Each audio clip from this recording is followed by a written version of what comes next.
What's going on, everyone? This is Kevin here, coming at you with my review of the Samsung Galaxy A04. So without further ado, let's get started.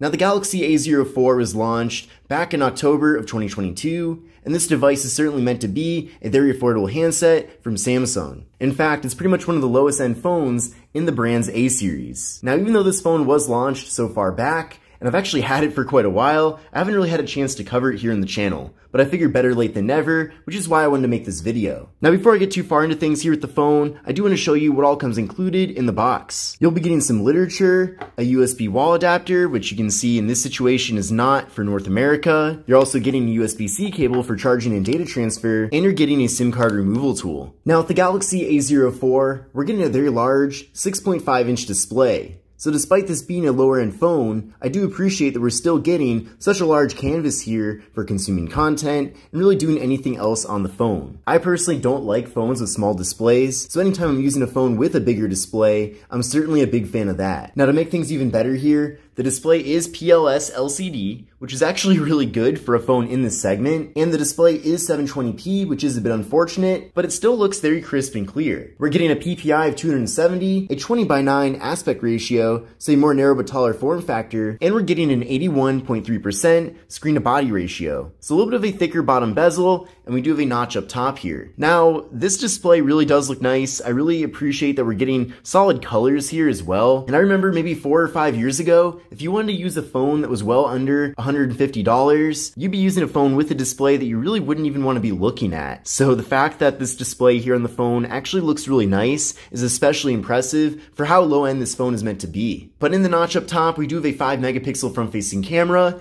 and stay tuned for a little bit later on in the video as we showing you a variety of different image samples from all the various cameras here on the device. Now, internally here with the phone, we're getting 64 gigs of storage along with microSD card expansion. Now, 64 gigs is not really enough for me personally, but for a phone that is in this segment, that's actually pretty good. So 64 gigs at least will get you pretty far, and then it is nice that we at least have microSD card expansion, so that if you want to offload some photos and videos, for example, to free up some internal space, you can actually do that here. Now, with this phone, there's no wireless charging, and there's also no fingerprint sensor to access the phone. However, I do at least appreciate that we are getting face unlock here. But not having a fingerprint sensor is a pretty major inconvenience, and something that I do actually use quite a bit with any device that does have it. But taking a look at the camera module on the back of the phone, we're getting a dual camera setup with a 50-megapixel main camera and a 2-megapixel depth sensing camera for portrait mode. Now, here's how things look in the camera app. This is the main rear camera right now. Now, keep in mind that even though it does have a 50-megapixel camera, it doesn't actually capture images at 50 megapixels by default. And the main reason for that is because most people don't actually need 50-megapixel images, and 50-megapixel photos take up a lot more storage on your device. So a lot of people probably are expecting that it can take 50 megapixel images out of the box, but just know that if you go up top here to where it says 3x4, and then you switch to 3x4 50 megapixels, you can actually take photos in the full 50 megapixels. In addition to that, we can go over to portrait mode to get those nice blurred out backgrounds that I know that a lot of people are a big fan of. I also like that you can adjust the blur, so if you want less blur, you can do that, or more blur, you have those options. Then flipping around to the front-facing camera, you can also take portrait selfies. You can also take group selfies too, so it crops out a little bit, and you still get that same blur slider. Also, you can take standard selfies, and you can see there's also an option up here to kind of smooth out your face, which I'm not a big fan of, so I do recommend turning that off unless you want your photos to look kind of strange. But in addition to that, this phone can take 1080p video with both the front and rear cameras, which is nice. And then going over to the More tab, we don't have a lot of options here, but there is a Pro mode where you get some extra customizations. You can also access panorama, food mode, and then hyperlapse. So in general, it's a pretty bare bones camera setup, but at least we are actually getting some decent cameras here on the device. But here are some camera samples from the Samsung Galaxy A04. And I'll let you be the judge based on the photos you're seeing right now in front of you, but overall, I'm actually pretty happy with the quality that we're getting here. I feel like for a phone that's as low end as this one is, you can still take very good usable photos with this phone. So if you're going on vacation, for example, or maybe you're at a family reunion and you just want to preserve those memories, then The cameras here are definitely good enough to get the job done related to that. However, compared to a more premium smartphone like the Galaxy S23 Ultra, you're not getting nearly as good of quality, of course, but that makes sense because this phone is literally a fraction of the price in comparison. But I was personally expecting the photos to not be nearly as good as what we're getting, so overall, I'm very happy. The phone also does a nice job with selfies, so getting that blurred out background with portrait mode really does work here, so I'm glad that everything is functioning as advertised. But let's now take a look at some video samples from the Samsung Galaxy A04. What's going on, everyone? This is Kevin here, coming at you with a 1080p front-facing test video from the Samsung Galaxy A04. Definitely let me know what you think about the video and audio quality. And here's a 1080p test video using the main rear camera on the Samsung Galaxy A04.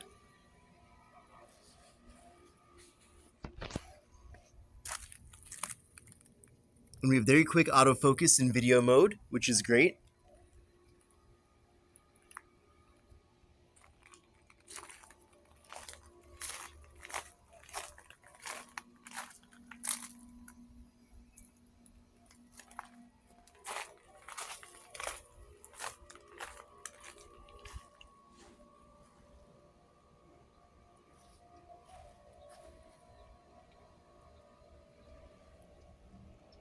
Now, as I've mentioned in this video previously, the Samsung Galaxy A04 is a pretty slow smartphone.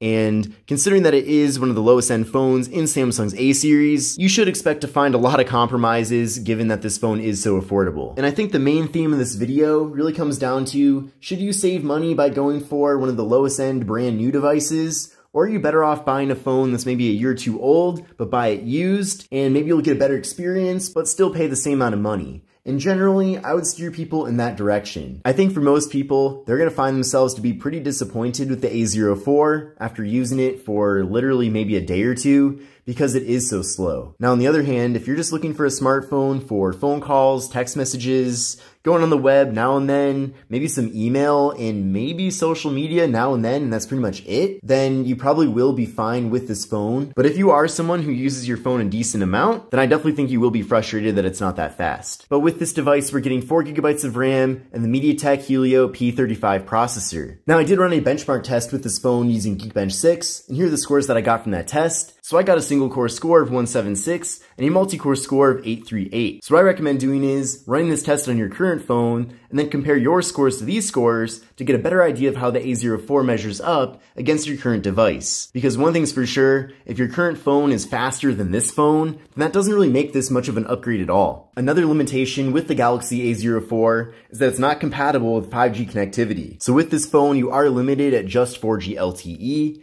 and for many people that's totally fine, but at the same time, if you're going to be going through all the time and effort of buying a brand new device, you may as well get one that does support your carrier's latest and greatest network, especially considering that things are definitely moving in the direction of 5G. Now with this phone, we're getting a 5,000 mAh internal battery, so definitely a very large battery here with the device, so you should expect to get a full day, if not multiple days of usage, off a single charge. And then I do appreciate that we are getting USB-C with this phone. Typically that's a feature I take for granted, but for a phone that's as affordable and low-end as this one, you still do sometimes find micro USB. So the fact that it has USB-C is certainly a good thing. And unfortunately, this phone does not have NFC. So if you do want to use your phone for tap and pay to make mobile contactless payments, you unfortunately cannot do that here with the A04. But taking a closer look at the hardware of the device, the phone actually feels a bit more premium than it really is. It doesn't feel cheap. It doesn't feel like it's about to fall apart. Really, the main indication that this is a low-end phone is the fact that it is so slow.